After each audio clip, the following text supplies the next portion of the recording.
الحمد لله نحمده ونستعينه ونستغفره ونعوذ بالله من شرور أنفسنا وسيئات أعمالنا من يهده الله فلا مضل له ومن يضلل فلا هادي له وأشهد أن لا إله إلا الله وحده لا شريك له وأشهد أن محمدا عبده ورسوله أما بعد فإن خير الحديث كتاب الله وخير الهدي هدي محمد صلى الله عليه وسلم وشر الأمور محدثاتها وكل محدثات بدعة وكل بدعة ضلالة وكل ضلالة في النار. أعوذ بالله من الشيطان الرجيم. بسم الله الرحمن الرحيم. ومن يشاقق الرسول من بعد ما تبين له الهدى ويتبع غير سبيل المؤمنين نوله ما تولى ونصره جهنم وساءت مسيرا.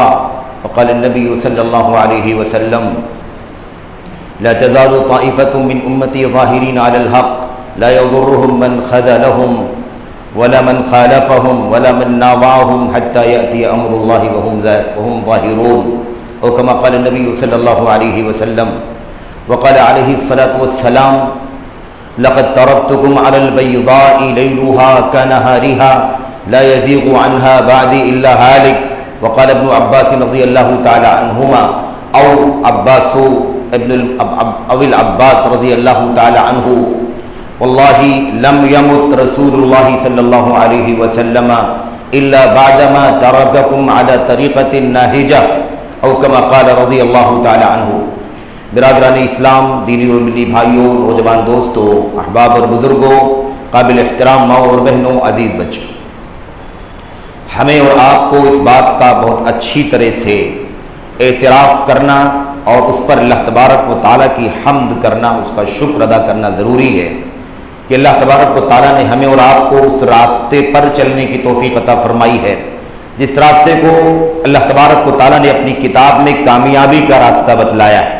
اس راستے پر چلنے کی توفیق عطا فرمائی ہے جس راستے کو اللہ تبارک و تعالیٰ نے ہماری اور آپ کی سعادت کا سب سے بڑا کام یعنی جنت کی سرفرازی کا راستہ بتایا ہے. وہ راستہ جو دنیا میں ہدایت کا راستہ ہے، وہ راستہ جو آنے والی نسلوں کے لیے آئیڈیل راستہ ہے. ہمیں اور آپ کو اللہ تبارک و تعالیٰ نے اپنی کتاب قرآن کریم اور اپنے نبی محمد الرسول اللہ صلی اللہ علیہ وسلم کی سنت اور آپ کے صحابہ کرام کا طور طریقہ، جیسے انہوں نے نبی کریم صلی اللہ علیہ وسلم کو دیکھا، آپ صلی اللہ علیہ وسلم کی ایک ایک ادا، ایمان، عقیدہ، عبادات، معاملات، اخلاق، کردار، سیاست، اٹھنا بیٹھنا، کھانا پینا، رہن سہن، ایک ایک معمولی سے معمولی چیز تک بڑی سے بڑی چیز سے لے کر تمام کی تمام چیزوں کو جس طرح صحابہ کرام نے دیکھا اور اسے پوری امانت داری کے ساتھ منتقل کیا، اگلی نسلوں تک اللہ تبارک و تعالیٰ کے بندوں تک پہنچایا، اس راستے پر اللہ تبارک و تعالیٰ نے ہمیں چلنے کی توفیق عطا فرمائی. میرے بھائیوں، یہ اس لیے ضروری ہے اللہ تبارک و تعالیٰ کی حمد کرنا اور اس پر اللہ تبارک و تعالیٰ کا شکر ادا کرنا اس لیے ضروری ہے کہ یہی راستہ نجات کا، ہدایت کا، سعادت کا، دنیوی اخروی کامیابی کا راستہ ہے، ضمانت ہے. جب تک یہ راستہ ہمارے ہاتھوں میں رہے گا، جب تک ہم اس راستے پر ہم چلتے رہے ہوں گے، انشاءاللہ تبارک و تعالیٰ ضلالت، ہلاکت کا گزر نہیں ہو سکے گا. لیکن اگر ہم اس سے بھٹکے، دائیں بائیں مائل ہو گئے، ادھر ادھر چلے گئے، کبھی کوئی معیار بنا لیا ہم نے، کبھی کوئی معیار بنا لیا ہم نے، تو پھر مشکل کھڑی ہو جائے گی. کبھی ہم نے کثرت دیکھنا شروع کر دیا، کبھی ہم نے کسی کی پاپولیرٹی دیکھنا شروع کر دیا، کبھی کسی کے فالوور زیادہ دیکھنا شروع کر دیا، کبھی کسی کا نام اور چرچا زیادہ دیکھنا شروع کر دیا، کبھی کسی کی شہرت دیکھنا شروع کر دیا، کبھی کسی کا اسٹیج اور بینر دیکھنا شروع کر دیا کہ یہ بہت زیادہ مشہور ہیں، معروف ہیں، یا بہت زیادہ مقام ان کا دنیا میں چل رہا ہے. تو یاد رکھو کہ پھر وہ راستہ چھوٹنے کا خطرہ ہے جو راستہ نجات کا راستہ ہے، کامیابی کا راستہ ہے. یہ راستہ میرے بھائیوں، اس کے بہت سارے نام ہیں. اس راستے کا نام سلف کا راستہ ہے، اس راستے کا نام صحابہ کرام کا راستہ ہے، اس راستے کا نام نبی کریم صلی اللہ علیہ وسلم کا راستہ ہے، اس کا نام اہل الحدیث کا راستہ ہے، اس کا نام میرے بھائیوں اللہ تبارک و تعالیٰ کی، اللہ کے نبی علیہ السلام کی حدیثوں کی روشنی میں آئی ہوئی فضیلت نجات یافتہ طائفے کا راستہ ہے، اللہ تبارک و تعالیٰ کی مدد سے سرفراز لوگوں کا راستہ ہے. قرآن کریم کی آیتوں میں، اللہ کے نبی کی حدیثوں میں اس کے بہت سارے نام آئے ہوئے ہیں. آپ وہ نام کسی بھی طرح سے استعمال کریں، وہ صفاتی نام ہیں.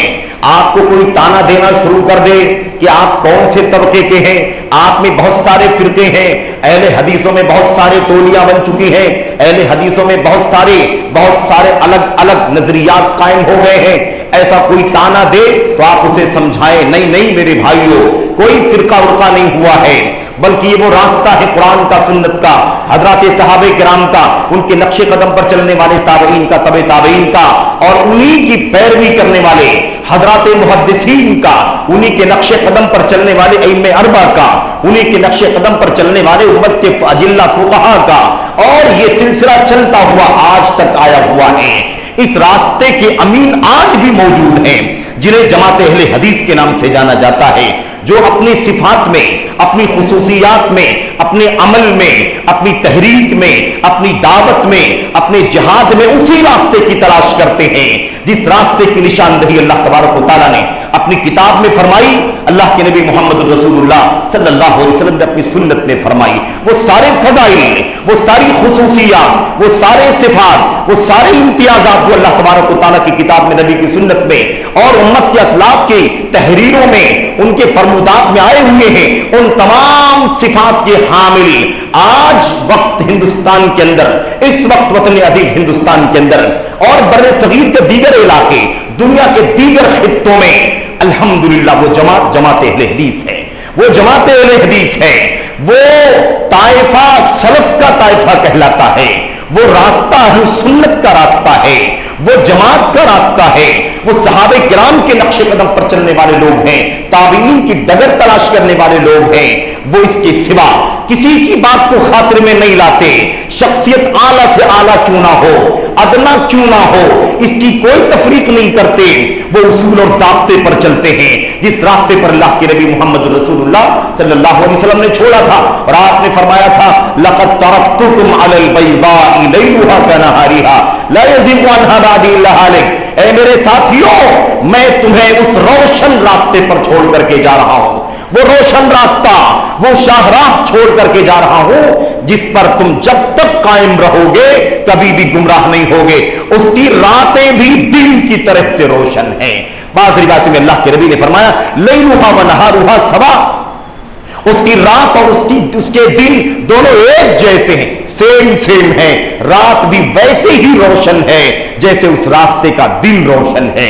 اللہ کے نبی صلی اللہ علیہ وسلم نے فرما دیا تھا وہ راستہ چھوڑ کر کے جا رہا ہوں، اسی پر قائم رہنا، اسی پر ڈٹے رہنا، اسی پر جمے رہنا. اور آپ نے یہ بھی فرمایا تھا یاد رکھو میرے ساتھیوں، میری امت کے لوگوں، جب یہ زمانہ آگے جائے گا، میں دنیا سے چلا جاؤں گا، صحابہ تمہارا دور آئے گا، اس کے بعد کے ادوار آئیں گے تو بہت سارے اختلافات کھڑے ہوں گے، بہت ساری ٹولیاں، بہت سارے فرقے، بہت سارے دھڑے، بہت سارے احزاب، بہت ساری نظریات، بہت سارے افکار، بہت سارے مواقف اور اسٹینڈ دنیا کے اندر آ جائیں گے. اس کثرت اختلاف میں دیکھنا بھٹک نہیں جانا، بہک نہیں جانا، تمہیں کوئی بھٹکا نہ دے، بہکا نہ دے، اس سے چوکن نہ رہنا.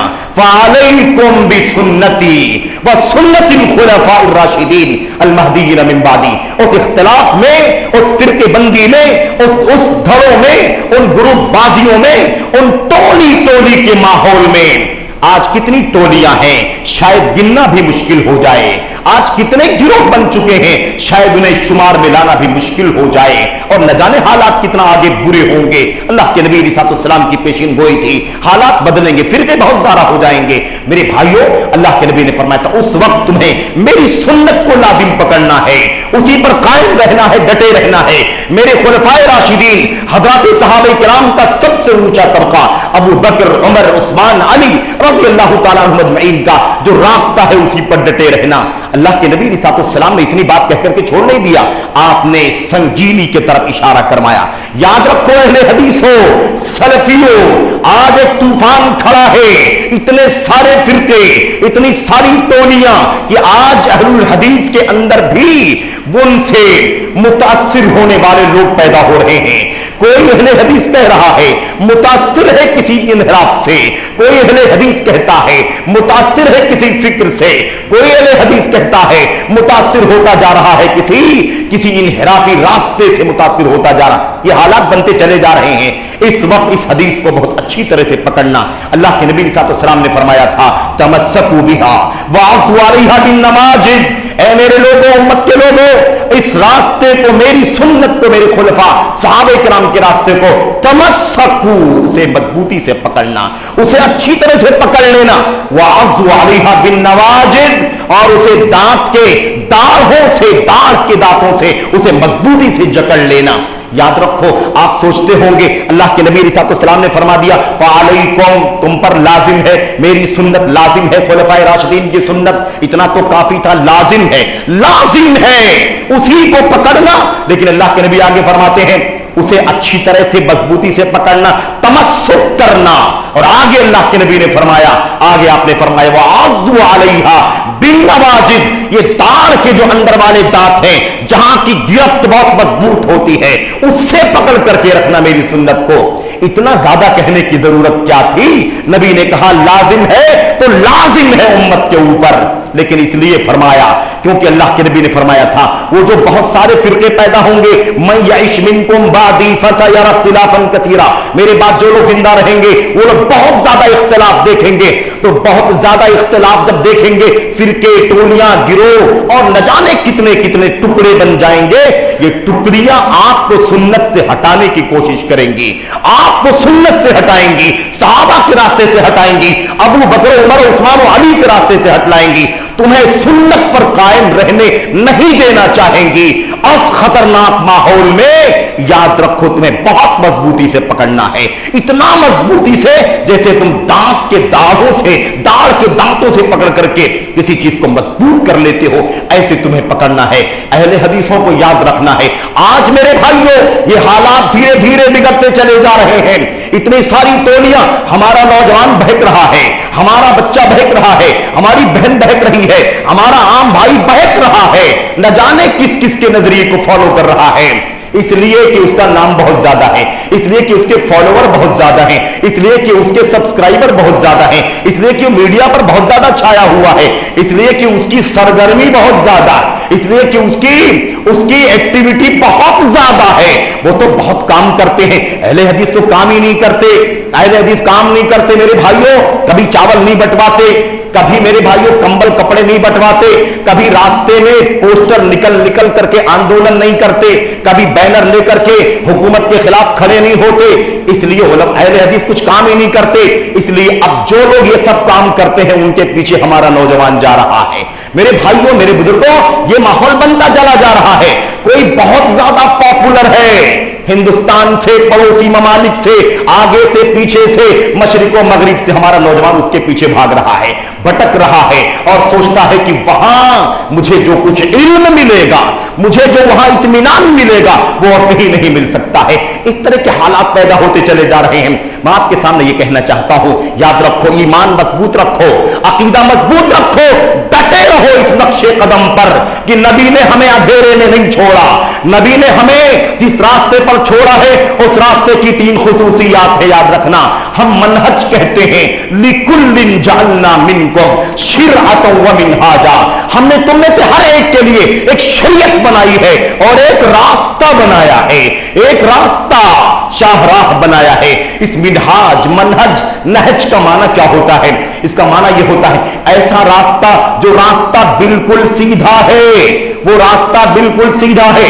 وہ راستہ نمبر 2, اس راستے کا معنی کیا ہے؟ منہج کا معنی وہ راستہ بالکل روشن, اس کے اوپر کوئی اندھیرا پن نہیں, کوئی وہاں الجھن نہیں, کوئی پیچیدگی نہیں ہے. وہ راستہ بالکل سیدھا بھی ہے, بالکل روشن بھی ہے. نمبر 3, وہ راستہ بہت سمپل اور سادہ بھی ہے.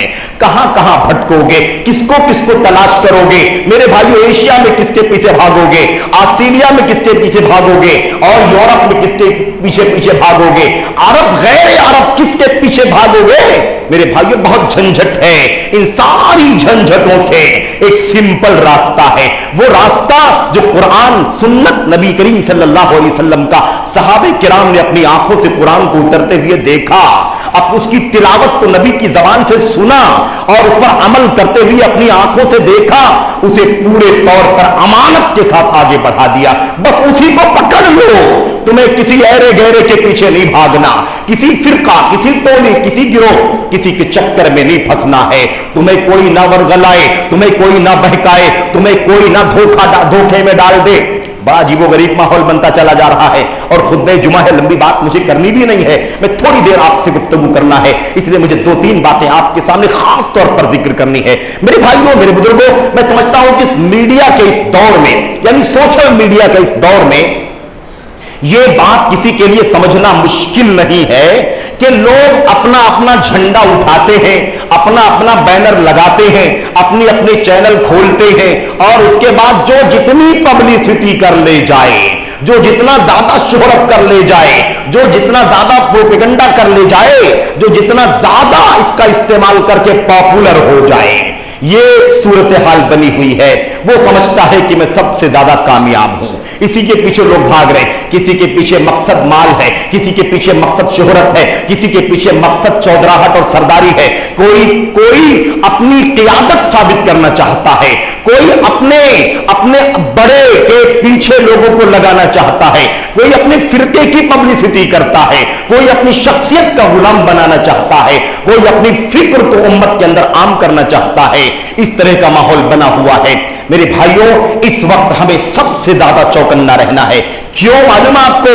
اس لیے آپ کو، ہم کو سب سے زیادہ چوکنا، اہل حدیثوں کے نوجوانوں کو، اہل حدیثوں کے بچوں کو، ان کی خواتین کو، ان کے مردوں کو، عوام کو، خواص کو بھی بہت زیادہ چوکنا رہنا ہے۔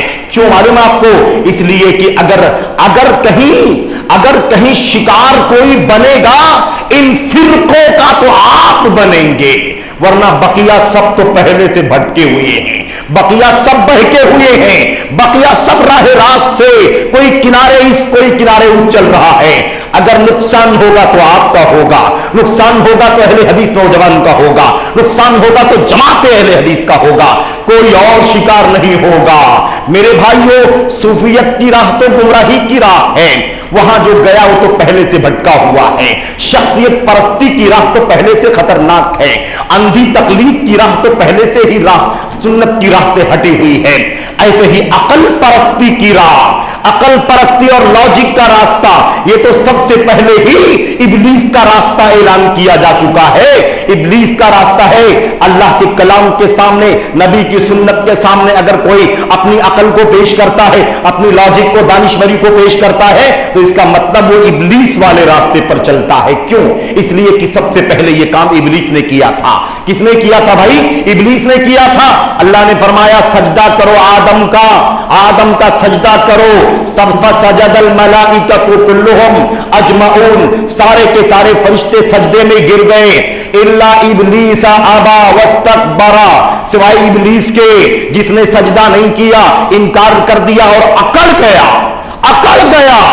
اللہ تبارک و تعالی نے فرمایا ما منعک الا تسجد لما امرتک، آیا ابلیس بتا دے، جب میں نے تجھے کہا کہ سجدہ کر آدم کا تو تو نے سجدہ کیوں نہیں کیا؟ کس چیز نے رکاوٹ پیدا کر دی آدم کا سجدہ کرنے میں؟ تجھے کس چیز نے روک دیا آدم کا سجدہ کرنے سے؟ ابلیس نے جواب کیا دیا تھا؟ ابلیس نے جواب دیا تھا خلقتنی من نار وخلقتہ من طین، انا خیر منہ خلقتنی من نار وخلقتہ من طین۔ اللہ میں سجدہ کیسے کر سکتا ہوں؟ حکم تو تیرا آیا، تو نے حکم دیا سجدہ کرنے کے لیے، وہ ٹھیک ہے، لیکن تیرے حکم کو ماننے میں میری عقل رکاوٹ بن گئی۔ میری عقل میں سمجھ میں نہیں آ رہی ہے بات کہ بھلا میں سجدہ کیسے کروں آدم کا، میں اس سے بہتر ہو کر کے اپنے سے کمتر کا سجدہ کیسے کروں؟ تو نے مجھے آگ سے پیدا کیا ہے اور تو نے آدم کو مٹی سے پیدا کیا ہے، میں بہتر ہوں اور آدم کمتر ہے، اور ایک بہتر کمتر کا سجدہ نہیں کر سکتا ہے۔ یعنی اللہ کا حکم آیا اور حکم کو ٹھکرا کر کے اس نے اپنی عقل کا استعمال کر لیا۔ میرے بھائیوں، امت کے علماء نے لکھا